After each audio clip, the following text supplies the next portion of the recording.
want you to come to Bonanza, so here's what we're going to do. Remember this iconic Bonanza commercial? It instantly transports us back to an amazing era, a time when every commercial was a mini adventure and dining out was a truly memorable experience. Restaurants weren't just places to grab a bite, they were vibrant hubs of culture, creativity, and community. Let's start our journey through this golden era of dining, beginning with an iconic first stop that set the standard for unforgettable flavors. The scent of hot Sam pretzels can make your mouth water instantly. Many shoppers look forward to tasting that soft golden brown treat outside of their schedules. Hot Sam began in the mid-1960s just outside of Detroit, Michigan. They were known for their hot Bavarian pretzels to families and individuals who wanted a conducive space to hang out. With 175 locations and millions of customers, the Pretzel Haven was still at its peak when it was sold to Mrs. Fields Cookies. In 2005, the last location was rebranded to Pretzel Time. If you're a fan of movies, you may have noticed the appearance of Hot Sam's in the Netflix series Stranger Things as a depiction of the mid-80s mall setting. See's, famous old-time candies. While candies and chocolate are still a major need because of ties to Christmas giftings and holiday seasons, See's Candies, one of the well-known store brands known for its chocolatey delights and a variety of handmade treats, is no longer in the list of places to buy these edible treats. It operated up to 200 or more locations and had been in operation for more than 102 years. The candy shop was famous for generous free samples that customers would stand in line to get before they decided on what flavors to choose. See's Candies has been around since 1921 and has been the go-to for people looking to purchase assorted candy items for occasions. With 100 or more varieties, See's flavors included toffee, chocolate, walnut fudge, peanut brittle, and a ton of other fantastic recipes. And there are many speculations for the closure of the shop, which includes safety issues in the pandemic and financial problems. But either way, the chances of stumbling upon a See's Candies branch are very slim. Here, Dad, you deserve the best. It's from Hickory Farms. Hickory Farms used to be one of the largest specialty food retailers in the U.S. and had a chain of stores in malls and all over the place. The food outlet dates back to the late 1940s and 50s. Many as 1.5 million pounds of special beef sticks, over 250 temporary booths. The company specialized in seafood, nuts, cheeses, sausages, specialty meats, and more. And although it was popular in the 70s, it was acquired by General Host Corporation in the 80s, and after 2 decades of growth, they took 2 major annual losses. This would lead to changing the management, and this time a management-led interest group. Hickory Farms remained privately held until the mid-1990s, when it simply disappeared completely. The original cookie company provided a taste of the 70s which many remember fondly for their unique flavor and an assortment of delicious edibles like brownies, cookies, and other treats. The scent of fresh oven-baked treats would draw mall-goers into the cozy store, and many look forward to a detour at the cookie spot anytime they visited. The original cookie company was beloved during its heyday in the 80s and 90s until other competitive choices, like the Great American Cookies, Mrs. Fields, and others began to mop up customers. The company struggled with economic challenges until it was acquired by another business and rebranded, slowly disappearing from malls. Try our downright kickin' barbecue chicken today. Kenny Rogers Roasters. There's goodness here. One of the most competitive roasted chicken fast food places in the 90s was Kenny Rogers Roasters. The juggernaut grew to at least 350 locations and was owned by legendary country music star Kenny Rogers. Perhaps this also added to its initial success, as the chicken restaurant was largely successful in its first year of opening. Customers would turn up in droves for wood-fired rotisserie chicken and delicious corn muffins. The Roaster's success was short-lived as it found itself in competition with other large brands like KFC and Boston Market. In March of 1998, they filed for Chapter 11 bankruptcy, being bought by Nathan's Famous Incorporated, and many of the locations were shut down. Ponderosa knows a thing or two about family values, and they keep it simple. Number 1. Ponderosa Steakhouse. It all began in 1965. Founded by Don Lasseter, Norm Weiss, and Charles Kleps in Kokomo, Indiana, it quickly became the go-to spot for affordable steak dinners, embodying the 1970s flair with its lively ambiance and hearty meals. The restaurant's signature approach was to offer a family-friendly dining experience featuring an array of steaks and a buffet filled with sides like buttery corn and mashed potatoes. At its peak in 1989, Ponderosa boasted over 700 locations. Customers flocked to enjoy the sizzling steaks and the all-you-can-eat buffet, making it a popular choice among families. However, as the years passed, the restaurant industry evolved and consumer preferences shifted towards quicker, more casual dining options. This change hit Ponderosa hard. The chain struggled to maintain its relevance against fast food giants and newer, more modern dining concepts. By 2023, the number of Ponderosa locations had drastically reduced to just about 400. This marked a significant decline from its heyday, driven by economic pressures and changing dining habits. Hi, we want you to come to Bonanza, so here's what we're going to do. Number 2. Bonanza Steakhouse. Bonanza Steakhouse first opened its doors in 1963, an era when Americans' love for a good steak dinner was at its peak. Founded by Dan Blocker, who starred as Eric Haas Cartwright on the TV show Bonanza, the restaurant was more than just a place to eat, it was an experience. It offered a wide range of steaks from sizzling T-bones to tender fillets, and all at a price that made a little luxury accessible to everyone. The sides, like crispy fries and mashed potatoes, complemented the hearty meals, and their salad bar was always piled high with fresh veggies. Bonanza became a cultural icon, a place where families gathered for special occasions and enjoyed high-quality meals without the high cost. However, the golden days did not last forever. By 2008, financial issues took a toll, leading Bonanza Steakhouse to declare bankruptcy and close over 100 locations simultaneously. The story of Bonanza is a reflection of how even the most beloved dining establishments can struggle with the shifts in economic trends and consumer preferences. With soup and salad table, just $4.95 Sunday through Thursday at Brown Derby. Number 3. The Brown Derby. Recognized by its distinctive hat-shaped architecture, it was more than just a restaurant. It was a landmark in Hollywood's social and cultural scene. Opened in 1926 by Wilson Misner, it quickly became the dining spot for movie stars, directors, and other Hollywood insiders. The restaurant's design was eye-catching, shaped like a brown derby hat, which made it an instant icon along Los Angeles streets. Famous for its American cuisine with a glamorous twist, the Brown Derby was known for dishes like the Cobb salad, allegedly invented there. Its walls adorned with caricatures of celebrities, the restaurant was synonymous with the golden age of Hollywood, offering a unique blending of fine dining and celebrity culture. However, changing times and tastes would lead to its decline.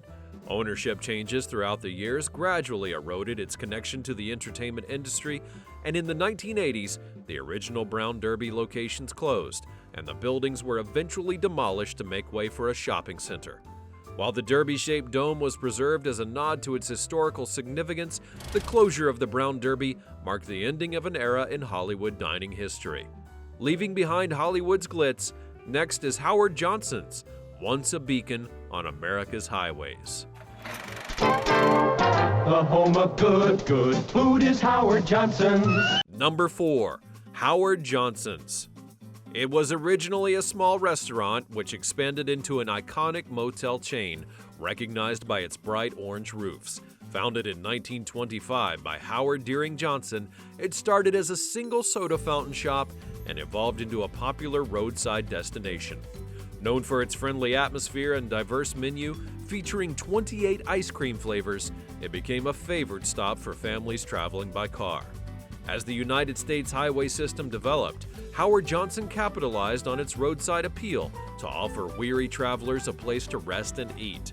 The transition from restaurant to motel chain in the 1960s marked a significant evolution, adapting to the changing American landscape and the growing mobility of the American public. However, the rise of fast food and changing travel habits in the late 20th century began to impact Howard Johnson. Faster service and lower prices offered by emerging fast food chains, along with shifts in travel patterns, led to a decline in business.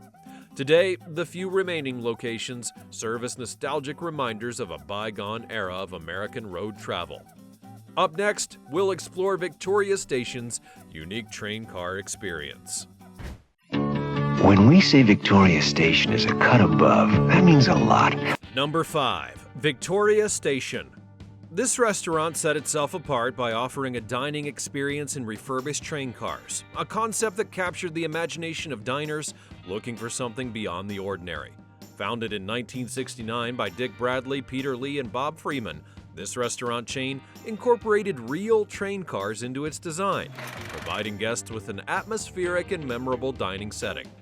The restaurant's menu featured a variety of hearty dishes, primarily focusing on steaks and seafood, complemented by a classic salad bar. Its unique ambiance, combined with quality food, quickly made Victoria Station a popular spot across the United States, particularly appealing to the baby boomer generation. Despite its initial success and expansion throughout the 1970s, reaching over 100 locations, Victoria Station began to struggle by the early 1990s. The economic downturn and a shift in consumer preferences toward more casual dining experiences played significant roles in its decline. Increased competition from newer, more contemporary dining concepts also contributed to its troubles, and by 1992, the challenges had proved insurmountable. The chain closed its doors in the United States. The once beloved dining cars and the nostalgia of train travel dining became a fond memory for those who experienced Victoria Station's unique approach to dining. From dining in train cars, we now sail to the tropical allure of Trader Vic's Polynesian paradise. You're something else at Shakey's, the greatest pizza for everyone. Shakey's Pizza. Shakey's is our first destination on this classic pizza tour. Established in 1954 by Ed Plummer and Sherwood Shakey Johnson, Shakey's is the first franchised pizza restaurant in the United States. Shakey's opened its doors in Sacramento, California, offering more than simply pizza. It was an experience. Dixieland jazz filled the room as soon as you walked in, and Shakey's was well known for its live music, and Johnson frequently provided piano entertainment for the crowd. And the pizza was exceptional as well. Throughout the 1960s and 70s, Shakey's popularity skyrocketed, spreading both domestically and abroad. They were well known for their fried chicken and thin crust pizzas, singing along to menus printed with old-fashioned barbershop quartet songs. Families would huddle around the tables. However, as they say, good things inevitably come to an end. Shakey's fall was caused by changing market conditions and consumer tastes, as well as rising competition. There are still a few places where it can be found, but the enormous popularity it had in the 1970s is now long gone. Shakey's will always remain the spot where pizza and jazz merged flawlessly for all those who were there. Speaking of flawless harmony, here's a pizza joint that found its groove in a college town. Carry home a Noble Roman's pizza and discover the wonder of real pizza. Noble Romans. Established in 1972 by Stephen Hughes and Gary Nackstead in the vicinity of Indiana University in Bloomington, Noble Romans rapidly gained popularity among both college students and residents. Customers were drawn to their pizzas because of their unique flavor profile, which frequently included a combination of cheeses and special sauce that made them want to order more. Noble Romans quickly grew as the 1970s progressed. They had locations all around Indiana by the early 80s and were beginning to branch out to other states. In 1982, they went public, feeling very successful. Still, Noble Romans had its difficulties. Just like many rapidly expanding chains, financial troubles resulted from a failed takeover attempt in the 1990s and shifting consumer tastes. Even though the business is still operating today, it's very different from what it once was. Speaking of growth, the pizza joint we visit next has experienced growing quickly. Godfather's Pizza. Do it. Godfather's Pizza. Pizza enthusiasts found it hard to resist Godfather's Pizza, which opened its doors in 1973 in Omaha, Nebraska. In the 1970s, Godfather's had rapid expansion under the direction of Willie Thiessen, who assumed the position in 1974. Their meaty, thick pizzas, laden with toppings, were the reason behind it. Pizza was nearly a meal in and of itself, since they were not afraid to top it over with cheese, meat, and vegetables. Playing on the Godfather theme, the eateries frequently had a gloomy, cozy ambiance. With almost 1,000 outlets across the country by the late 1970s, Godfather's was the fastest-growing restaurant business in the United States. They were well known for their memorable TV ads, which frequently had a character advertising their newest offers while dressed like a mobster.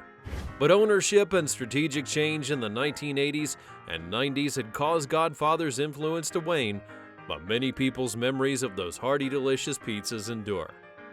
We're now traveling from the Midwest to the Pacific Northwest, where yet another pizza pioneer has caused a stir. It's time for the taste, one number to call. Pizza Haven, pizzas delivered to your door. Pizza Haven. Our next stop is Pizza Haven, the Seattle-based company that capitalized on the pizza frenzy of the 1970s. As pioneers in the industry, Ron and Frank Bean established Pizza Haven in 1958, bringing the concept of dial-a-pizza, where customers could order over the phone and have it delivered right to their door. This was revolutionary and drove their early exponential expansion, and throughout the 70s, Pizza Haven grew to 42 locations across the Pacific Northwest and even started selling internationally. Pizza Haven was a favorite for informal get-togethers and family dinners because it served a wide range of other Italian-American cuisine. Pizza Haven faced fierce competition as major chains expanded into the area, despite its early success. The final Pizza Haven closed its doors in 2012 due to financial difficulties that started in the late 90s and ended up in bankruptcy.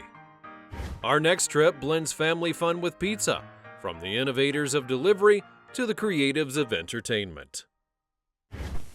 You're kidding me. 2 Mr. Gaddy's pizzas for just $10.99? Mr. Gaddy's.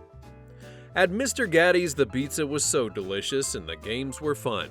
Stephenville, Texas was the place where James Ure opened the pizza place in 1964, and later the restaurant changed its name to Mr. Gaddy's in honor of his wife. Mr. Gaddy's had changed into a family amusement park by the 80s. You knew when you entered that you'd have a slice of their renowned tart pizza and then head off to the arcade. It was every kid and teenager's dream come true at many of their locations, which featured large game rooms.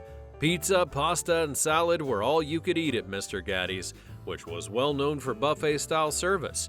Their pizzas were prepared in stone-fired ovens and had a distinct flavor that fans adored. They had a characteristic sweet sauce, and even though Mr. Gaddy's had tremendous success in the 80s and 90s, increasing competition and shifting consumer preferences would cause a downturn. We'll explore how other chains attempted to add flavor to the pizza experience in their own special way as we continue our tour through pizza history. Caramel Corn began operation in the 1920s, and the first retail store was opened in Wyoming, where it amassed a ton of fans with its unique candy-coated popcorn. It was no surprise it became a huge success when branches opened in shopping malls in the 1980s. It was well recognized as a brand across the U.S., with over 200 branches nationwide. Fast forward to 1986 and Dairy Queen had purchased Caramel Corn, adding it to other secondary brands under its umbrella like Orange Julius. By 1987, most locations that co-branded Dairy Queen and the others were rebranded under the single name of the Dairy Queen Treat Center. With the huge decline in popularity of shopping malls and the expiration of leases belonging to Caramel Corn, the parent brand was unable to give it funding. By the year 2019, only 6 locations remained, although the final had failed to make sales and closed down as well. Dairy Queen retains the name and the patent. Deal. All 3 varieties. Light or premium fruit smoothies and Julius Original. Orange Julius was one of the best places to quench your thirst with a frothy orange beverage when shopping at the mall. This fruit juice company debuted in 1926 in California, when shopping at the mall was still relatively new. The company began by serving a blend of orange juice in ice mixed with sugar, and sales were as low as $20 per day. That was until 1929, when a brand new formula made the juice creamy and frothier. This new look and taste gave it early success while bringing in tons of patronage at $100 and more. The business grew to selling edibles to go with the juice like burgers, and by the 60s the spot had proliferated up to 400 or more locations, including franchises. The company was then sold to International Industries Inc., which led to an expansion, making Orange Julius more popular than ever. It was also recognized as the official drink at the 1964 New York World Fair. The company changed ownership and then led to further growth, and at one point it boasted 745 franchises in different countries and places and rebranded to Orange Julius International. It then merged with Dairy Queen in 1987, becoming a subsidiary under the new owner Warren Buffett. However, in 2018, branches across the country and in malls had disappeared, and somehow Orange Julius was only accessible under a Dairy Queen location. This was a strategy to offer more in every branch, so that next time you're looking for an Orange Julius, you might just find one inside of a Dairy Queen. It's time for another Piccadilly People Profile. Piccadilly Restaurants is a chain of cafeterias that provided simple dining experiences in southeastern parts of the United States. This chain of traditional restaurants also operates as Piccadilly Emergency Services, known for providing quick meals in disaster and emergency areas and settings.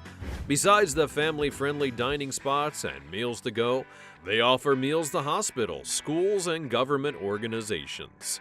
The first location opened in the early 1930s in Baton Rouge, Louisiana, and then expanded on after that.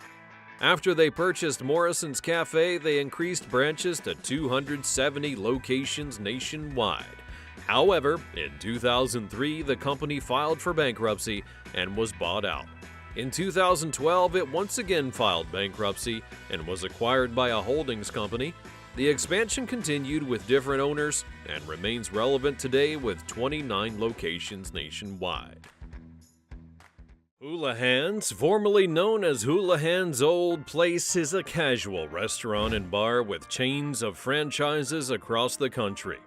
The eatery first launched on the 1st of April 1972 in Kansas and now has 35 branches in 15 states. It's owned by Fertitta Entertainment, a company that invested heavily in acquiring chain restaurants like Devon Seafood and Bristol Seafood Grill. They made early success with the name and quickly expanded, and ever since, the eatery's had numerous successes and failures, expanding to 92 restaurant branches in 2007 and then closing down due to the shifting labor market, expensive third-party delivery, and unfavorable leases. On the 14th of November 2019, the parent company filed for bankruptcy, marking the ending of the restaurant as other affiliated companies slowly moved away from the brand. At Arthur Treacher's, please don't take our sign too literally. Our specialty isn't just delicious tasting fish. Remember the delicious fish and chips from Arthur Treacher's? This classic once boasted a wide chain of locations in the United States. The menu was focused on a British specialty, which was fried fish with chips on the side, a recipe that was acquired from Mallins of London. A restaurant was a welcoming place where friends and families could sit for a bite or grab one to go. Its unique flavor and secret formula kept customers satisfied and coming back for more. One interesting fact was that Arthur Treacher was a real person, an English actor who was popular in the Shirley Temple movies where he portrayed the butler Jeeves. He became the spokesperson and the face of the brand, and although he wasn't the actual owner of the chain, at the peak of success, the restaurant had up to 826 locations in the U.S. The downfall of the eatery began in 1970 when new and old branches switched up their prices to stay competitive in a time where fast food chains were becoming popular. This led to the company filing for bankruptcy in the late 70s, and today there are only a handful of the locations left in the country. Flakes. Hey, what you got? Oh man, it's Roy Rogers' Big Chicken Club. Roy Rogers restaurants have always been a staple in the world of fast food, remembered for serving up tasty chicken and roast beef sandwiches, all washed down with a chilling serving of Coca-Cola. The eatery bore the same name as the famous actor and singer, who had no problem using his fame to advertise food, though he wasn't the owner of the brand. The eatery was particularly popular in the Northeast and Mid-Atlantic. The franchise originated as a rebranding of Roby's House of Beef restaurant chain, was acquired by Marriott Corporation. At its peak, Roy Rogers had over 600 locations, making tons of money from franchises, all serving up delicious hamburgers, fried chicken, fries, and more. Roy Rogers was sold again in 1990 and later to the parent company of the popular chain Hardee's. Roy Rogers' sales continued to decline, leading to the conversion of most of its branches, turning into Hardee's. And between 1994 and 96, Hardee's sold off the remainder of the Roy Rogers locations to other brands like Wendy's, McDonald's, and Boston Market. Morrison's restaurants were a shopping mall favorite, a chain of cafeteria-style eateries located in the southeastern part of the U.S. It operated in 13 states with 151 locations and was a symbol of exceptional Southern cooking. Founded in 1920 as a single cafeteria by J.A. Morrison, who developed the unique dining concept. Though the cafeteria was a huge success, it was found wanting due to racial segregation allegations during the Civil Rights Movement. Protests that were led by activists in Nashville, Tennessee exposed racial and discriminatory practices that contributed to the downfall of the company. Morrison's faced increasing competitions in the fast food industry as other newer establishments came with offers and dining experiences, making it less competitive. The challenge of declining customers weighed heavily on the cost of maintaining large operations, and Morrison's was acquired in 1990 by a corporate juggernaut that owned other chains like Ruby Tuesday. Morrison's restaurant was then later sold again in '98, and some branches had to close because of low sales. Gloria Jean's Coffee began in 1979 as an Australian-based shop that found its way to Chicago, Illinois, and became popular in the 90s and 2000s. It was founded by Gloria Jean Kvetko, and what began as a small coffee and gift shop grew into a large brand that served flavored coffee and beans in a serene and comfortable environment. The brand grew into an international success, becoming a leading coffee chain, competing with Starbucks and other brands. The brand, though successful in various parts of the U.S., was also met with challenges that greatly fluctuated until it was acquired in 2014 by Retail Food Group. However, the new parent companies were unable to make a difference, and the number of Gloria Jean's Coffee locations in the U.S. would slowly diminish. The coffee outlet thrives in other places of the world like the Middle East, Australia, Asia, and more. Big one. See this? This is a Subway stuff. This is a Blimpie Best. Blimpie is a fast food chain in the United States synonymous with submarine sandwiches. The restaurant was founded May 16th of 1964, the same year that Muhammad Ali won the heavyweight championship of the world. It began with 3 friends from Hoboken, New Jersey, who conceived a delicious idea that then became a reality. Those 3 friends named their restaurant Blimpie, and they aggressively moved for expansion at the earliest success. In 1976, the company split into 2 as one of the owners wanted them to be based in the East Coast, while another wanted to go south. The founders decided to reform the company into 2 brands, remaining under one same trademark. Blimpie's rise was rapid in the 70s and 80s as they sold shares and sought public investment, and things went south when they began to experience an identity crisis. They gave away business formulas and trade secrets, and often sold things like pizza and Chinese food, and there was a structural collapse. Blimpie was a major stakeholder in the sandwich market, competing with the likes of Quiznos and Subway. but over the years, changes in ownership and management took its toll. In 2006, Blimpie was bought by Kahala Brands, the parent company of several franchises like Planet Smoothie and Cold Stone Creamery. Under Kahala, they tried to rebrand the menu and other aspects to make them more competitive in the new era. This was only partially successful. With way fewer locations today, Blimpie may only be found in certain areas of the eastern United States. Very few eateries make it as an all-you-can-eat marketplace, and Furr's Cafeteria is one that won the hearts of food lovers, while at the same time it left too soon. The cafeteria was made in 1946 in Hobbs, New Mexico, quickly becoming a popular family chain. The owner, Roy Furr, created a buffet-style experience which allowed people to pay a single fee and eat as much as they want. It was bought in 1980 by the Kmart Corporation and resold in 1988 to Michael Levinson's Limited National Partnership. After it took on a new name, it went through a series of corporate restructuring, from closing locations to downsizing staff. Finally, in April of 2021, the parent companies filed for bankruptcy, and all the locations of the eatery were permanently closed. Tell 'em why Showbiz Pizza is so good!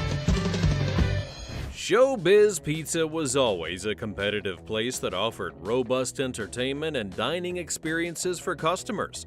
Besides its wide variety of mouth-watering pizza, the popular chain offered family entertainment in the form of arcade games and other side performances that competed with Chuck E. Cheese. Showbiz was the brainchild of Robert L. Brock in 1980, and the competition between Showbiz and Chuck E. Cheese intensified over the years with their entertainment gimmicks. In 1984, Chuck E. Cheese filed for bankruptcy and was acquired by the Brock Hotel Corporation, the parent company of Showbiz Pizza. This merger led to the creation of a new company called Showbiz Pizza Time Incorporated. They began to unify the former competitors and rebranding all the Showbiz locations as Chuck E. Cheese. Memories of Showbiz Pizza still live on in the heart of every Chuck E. Cheese location. Right in between, you always have a party at Farrell's. Farrell's Ice Cream Parlor was a cozy shack that served a delightful variety of flavored ice cream and sandwiches. The chain began in 1963 in Portland, Oregon, and was named after Bob Farrell, one of the founders of the restaurant. Each location had its own unique theme that differentiated them from other places. The colorful atmosphere, charming staff, and piano music were all gimmicks to improve the experience. The ice cream parlor grew to 175 locations in 1975, with a number of them planted in shopping malls. The Marriott Corporation purchased Farrell's in 1972, and by the 80s, sales had dropped significantly. The ice cream parlor was sold again to other private investors, and most of the locations had disappeared by 1990. The last location in Portland, Oregon shut down in 2001, and the parent company made an attempt at resurrecting the chain in 2008 by making the originator an advisor on the board. But that didn't change as the business struggled with ever-growing competition. Bob Farrell passed away in 2015, taking the dreams of the brand with him as the business once more silently disappeared. Harvest House was another exceptionally popular deluxe cafeteria in Woolworth stores and various shopping malls, offering meal specials at just over $1 while providing convenience and taste to customers. The spacious and pristine cafeterias in malls provided a unique and classy experience, and by the 1990s, soaring numbers of competitive food courts would lead to the decline of Harvest House, and both Woolworth and Harvest House were one of the pioneers of shopping mall restaurants and remain a nostalgic memory to many. Looking for a great lunch at a great price? Well, York has lots of them. At York Steakhouse, we serve the best in... York Steakhouse was opened in 1966 in Columbus, Ohio, and the cafeteria was designed in an order with cold items and hot items at opposite ends of the place and the cashier stand in between. It featured a calm atmosphere with dim lighting and chandeliers, a cafeteria-style place with all the typical ordering styles where customers moved from one point to the other with a tray until they filled their plates with their meal of choice.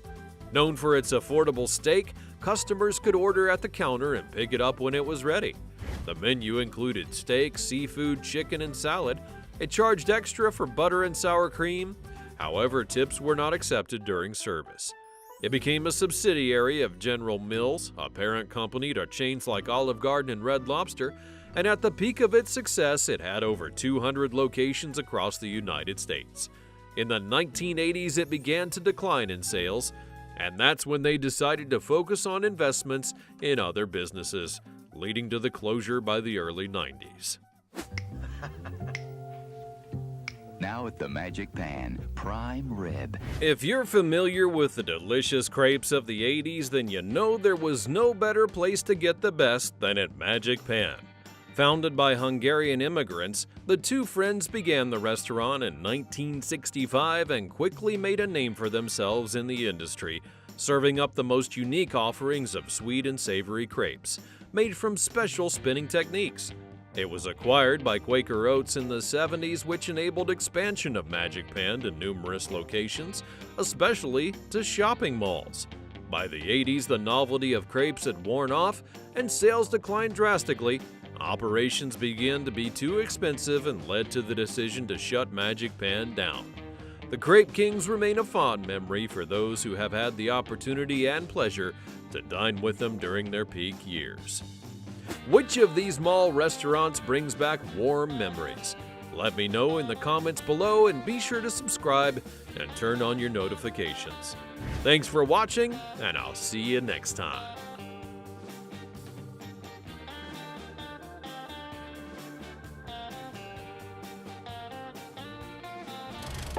Trader Vic's International, the world's premier dining group. Number 6. Trader Vic's. As a pioneer in creating an exotic dining experience with its Polynesian-themed restaurants, it was complete with tropical decor and an immersive atmosphere. Founded in 1934 by Victor Bergeron in California, Trader Vic's became known not only for its unique ambiance, but also for its innovative cocktails, most notably the Mai Tai, which Bergeron claimed to have invented. The restaurant's menu featured a variety of Polynesian and tiki-style dishes, including tender ribs glazed with tangy barbecue sauce and a selection of seafood, which were complemented by its famous tropical cocktails served in distinctive tiki mugs. The dining experience at Trader Vic's was akin to a mini vacation, filled with the flavors, sights, and sounds of the islands. Despite its popularity, especially amongst celebrities and socialites, the number of Trader Vic's locations in the U.S. has significantly dwindled over the years. Changes in dining trends and a move away from the theme-based restaurant have seen most locations either close or have to rebrand. Trader Vic's may have whisked us away to Polynesia, but can the Magic Pan's crepes offer the same escape with their European flair? You know why I like the Magic Pan? It's my kind of place. Number 7. The Magic Pan. It was celebrated for bringing a novel dining concept to the U.S. with its focus on made-to-order crepes. Founded by Hungarian immigrants Laszlo and Paulette Fono in the 1960s, the restaurant first opened its doors in San Francisco, quickly becoming a favorite for its unique approach to this traditional French dish. At the Magic Pan, patrons could watch as crepes were skillfully prepared right before their eyes. The restaurant featured a special automated system where metal pans were heated and dipped into crepe batter and then cooked to perfection. The menu offered a variety of fillings, from savory options like chicken and mushrooms to sweet treats like crepe Suzette or strawberries with cream. Riding the wave of its initial success, the Magic Pan expanded across the country throughout the 1970s. However, the restaurant's fate took a turn when it was acquired by Quaker Oats in the 1970s, which expanded it rapidly. This shift marked the beginning of its decline, as the corporate approach did not resonate well with the restaurant's artisanal roots. By 2005, the brand was briefly revived as a fast food crepe stand, but without the iconic crepe-making machines, losing much of its original charm and appeal.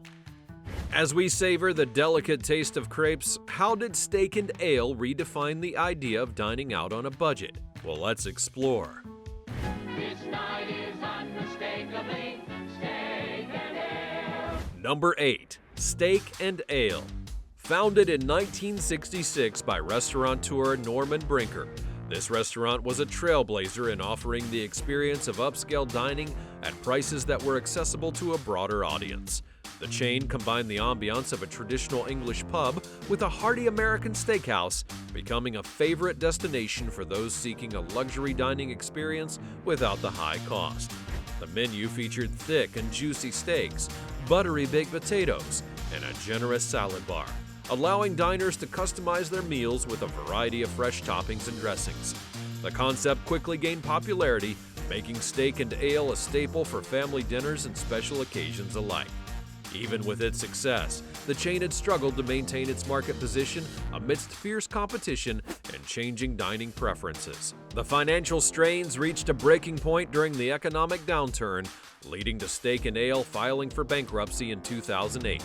This marked the ending of the chain, as all locations were closed, removing it from the culinary landscape.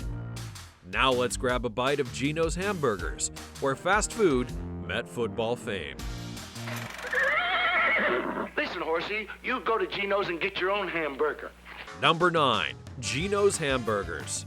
It was founded in 1957 by Baltimore Colts football star Gino Marchetti and his business partner Louis Fisher.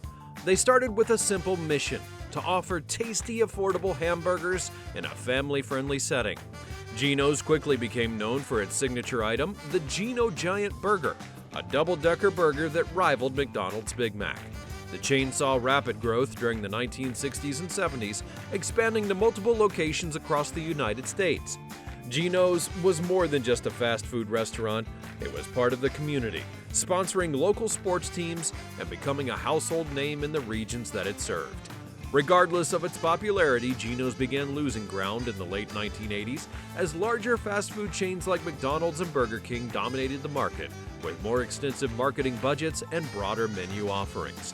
The competitive pressures led to Geno's being acquired by Marriott Corporation in 1982, which eventually phased out Geno's brand in favor of their Roy Rogers chain.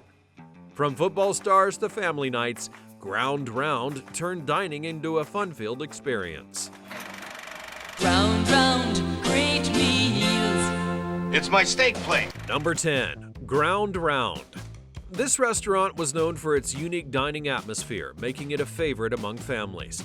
Founded in 1969 by Howard Johnson, the restaurant chain distinguished itself with a casual, inviting vibe highlighted by free popcorn for diners upon arrival. The menu catered to all ages with a variety of American classics like burgers, chicken tenders, and an array of appetizers, and the family-friendly environment extended beyond the menu, featuring a relaxing setting where children could enjoy movies and cartoons played in the dining area, making it a popular choice for families dining out. The approachable prices and friendly service helped Ground Round become a staple in many communities.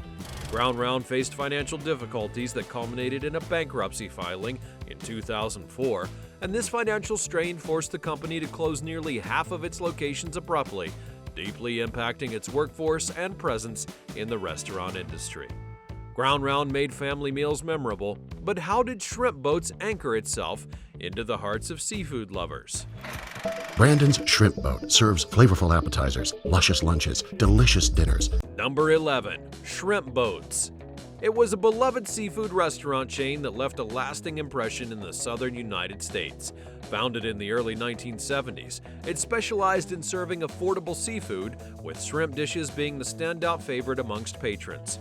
The restaurants were particularly known for their simple yet delicious fried and grilled seafood platters that attracted both locals and travelers. Operating primarily in the South, Shrimp Boats grew popular due to its commitment to fresh ingredients and a family-friendly dining atmosphere. The decor often featured nautical themes, enhancing the maritime dining experience, and it was not only a place to eat, it was a destination for enjoying the southern coastal cuisine in a welcoming environment. Shrimp Boats faced several challenges by the late 1980s. Increased competition from larger national fast food and casual dining seafood chains had placed significant pressures on the business. Additionally, economic downturns and rising operational costs made it difficult to maintain affordability without sacrificing quality. These factors led to the gradual closure of shrimp boat locations, with the last few shutting down by the end of the 1980s. As we leave the docks, how did White Tower attempt to stand out in the crowded fast food market that was dominated by giants?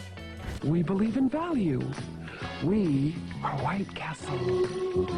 Number 12. White Tower Hamburgers. This restaurant was a prominent fast food chain known for its small White Castle-like buildings, closely emulating the successful model of White Castle. Founded in the 1920s, White Tower quickly became a staple in urban areas, offering cheap, quick meals, primarily sliders, small square hamburgers, which were especially popular during the Great Depression due to their affordability. The restaurant's design was simple yet eye-catching, with white porcelain exteriors and stainless steel interiors that mirrored the cleanliness and modernity customers desired. At its peak, White Tower boasted numerous locations across major cities, symbolizing fast food convenience and the burgeoning American car culture. However, as urban landscapes began to evolve and the suburbs grew, White Tower faced significant challenges. The rise of the automobile culture led to a shift in consumer behavior, with more families moving to the suburbs and preferring drive-through dining experiences, which White Tower locations, often situated in denser urban areas, were not equipped to provide. Additionally, fierce competition from expanding national chains like McDonald's and the original White Castle put further pressure on White Tower. These competitors not only offered similar menus but also adapted more quickly to changing consumer preferences with updated facilities and expanded services like parking and drive-thrus. By the late 1980s and into the 1990s, many White Tower locations closed as the company had failed to modernize and keep pace with the rapid changes in the fast food industry. Now let's look at Burger Chef, an innovator that served up more than just burgers. Proud to say we're the only place that lets you feel like a burger chef. Number 13. Burger Chef. As a trailblazer in the fast food industry, it was known for its innovative approaches that many are familiar with today. Founded in 1954, it grew rapidly and at one point was second only to McDonald's in terms of the number of locations nationwide. One of its notable innovations was the introduction of the Fun Meal, which included a toy and was targeted specifically at children, predating McDonald's Happy Meal by several years. Burger Chef was also amongst the first to introduce a value meal that included a burger, fries, and a drink at a fixed and economical price. This concept of bundling items for a discount resonated well with customers and has since become a staple offering in fast food eateries around the world. In the early 1980s, the chain was sold to Hardee's, a competitor that gradually rebranded most of the Burger Chef locations into Hardee's restaurants. This absorption marked the ending of the Burger Chef brand, but its pioneering concepts like the children's meal and value combo left a long-lasting impact on the industry. Almost back to school time, but don't despair. Pistol Pete's is here with a great August offer. Pistol Pete's. We're riding into a popular 1970s-era pizzeria with a Wild West motif, Pistol Pete's Pizza. Pie enthusiasts were introduced to a taste of the frontier when Pete Zandick opened up Pistol Pete's in Tulsa, Oklahoma in 1958. What was unique about Pistol Pete's? It was their special fusion of pizza and Western style. Imagine being welcomed by the smell of freshly made pizza as soon as you entered in with a saloon-style design, complete with swinging doors and cowboy decor. They had really inventive pizza names on their menu, like the Bandito Special and the Cowboy Combo. At its height, Pistol Pete's had more than 100 locations nationwide. However, they found it more difficult to compete when the pizza market evolved in the 80s. The Pistol Pete period came to an end in 1995 when Peter Piper Pizza purchased the brand. Now we're moving on from the American West to a medieval feast. The new roast and toast and garlic pizza with roasted garlic and chicken for another unique taste you can't get anywhere else. Round Table Pizza. We're going to Round Table Pizza next, a chain that gave the pizza industry a little bit of Camelot. As soon as Bill Larson opened Round Table Pizza in Menlo Park, California in 1959, the restaurant gained a reputation as the last honest pizza. Entering a round table replete with coat of arms ornamentation and occasional armored outfits felt similar to entering a castle. Round Table was known for its thick and hearty crusts, along with its generous toppings. They prided themselves on using real cheese and fresh vegetables, setting them apart from many competitors. By the 1970s, Round Table had expanded significantly across the western United States, and while it may not rule the pizza kingdom as it once did, Round Table remains a cherished name in pizza history. From medieval feasts to sweet treats, our next stop combines two American favorites. Have it here or have it there. Happy Joe's. Established in Davenport, Iowa in 1972 by Lawrence Joseph Happy Joe Whitty, this distinctive restaurant fused two popular foods, pizza and ice cream. The taco pizza, a Midwest classic topped with refried beans, taco-seasoned meat, and crispy tortilla chips, is credited to Happy Joe's. Other chains began to copy the idea because it gained so much popularity. Happy Joe's offered more than just weird pizza. They were a well-loved location for birthday celebrations because of their lively celebratory environment. The enthusiasm was increased when each celebration was heralded by the sound of a ship's bell ringing. Happy Joe's had grown to over 60 sites all throughout the Midwest by the late 70s. Despite its success, the chain faced difficulties over the years, including its most recent bankruptcy filing. Now we go from sweet to rustic with our next location. Bring the Baron home. Red Baron Frozen Pizza. Red Barn. Red Barn Pizza was established in Springfield, Ohio in 1961. During the 1970s, the restaurant chain became well known for its unusual barn-shaped locations all across the country. A landmark in many places, the bright red barn-shaped buildings were hard to overlook. Inside, rustic decor reminiscent of a barn and a menu which included fish sandwiches, burgers, and fried chicken, in addition to pizza, carried the rustic concept. Pizzas from Red Barn were famous for their generous toppings and crunchy crust. They also introduced several creative ideas, like the Barn Full of Fixins, a salad bar that was extremely unique for 1970s fast food. Red Barn experienced financial troubles in the late 70s and early 80s, despite its early popularity and quick development. By the middle of the 80s, the last Red Barn locations had either closed or changed their names, as the company was eventually sold off in pieces. These are for Dad. Yeah, sure. For pizza out, it's pizza in. Pizza Inn. Brothers F.J. and R.L. Spillman began Pizza Inn in 1958, close to Southern Methodist University in Dallas, Texas. The restaurant quickly became well-loved by college students and families. At Pizza Inn, you'll find your inner peace, was the motto that best described the welcoming ambiance.